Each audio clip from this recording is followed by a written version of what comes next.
Here's what happens if you choose not to tell Kaveh the investigation results.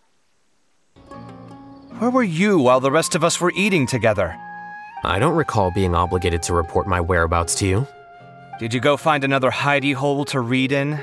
You need to change your ways, you know. You can't survive on books alone. Surviving on meals paid for by you would be harder still. You? Whatever. It doesn't take a genius to guess what you've been up to.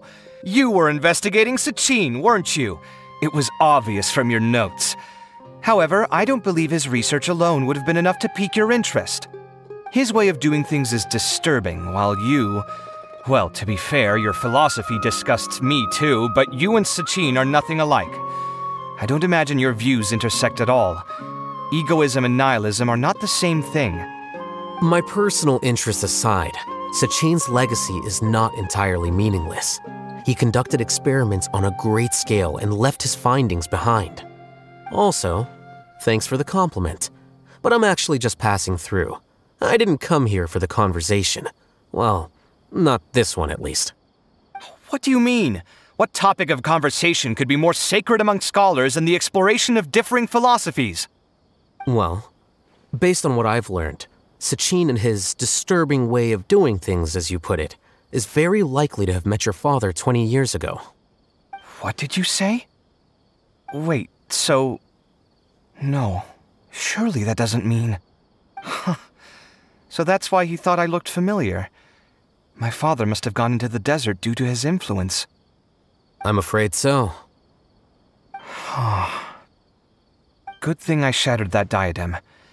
From now on, nothing like that will ever have to happen again. The boundaries of knowledge are ever expanding.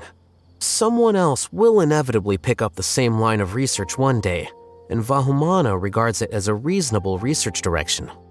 Oh, not this again. Even if you're right and people are bound to fall into the same intellectual traps, things won't necessarily go the same way again next time. You have to admit that the actions of one individual don't always predict the behavior of the group, and vice versa.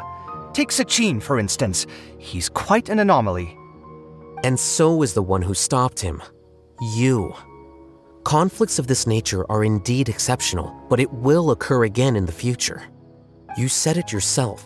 The actions of one individual cannot predict the behavior of a whole group. You know that not everyone would have chosen as you did. Even so, I stand by my views. You can forget about trying to convince me. That's fine. We've been arguing over this for years, and I don't hold any hope of you understanding. The issue we're debating has long since moved on from who's right and who's wrong. Thanks for letting me know all this. What? I said, thanks for letting me know. Hey, stop acting like you didn't hear me. You're doing this on purpose, aren't you? They say that earnest thanks should be given thrice, so one more time, please.